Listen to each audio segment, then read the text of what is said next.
जपाकुसुमसङ्काशं काश्यपेयं महाद्युतिं तमोरि सर्वपापघ्नं प्रणतोऽस्मि दिवाकरम्।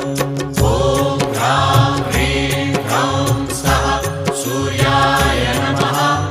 ॐ ह्रां ह्रीं ह्रौं सः सूर्याय नमः। जपाकुसुमसङ्काशं काश्यपेयं महाद्युतिं तमोरि सर्वपापघ्नं प्रणतोऽस्मि दिवाकरम्। ॐ ह्रां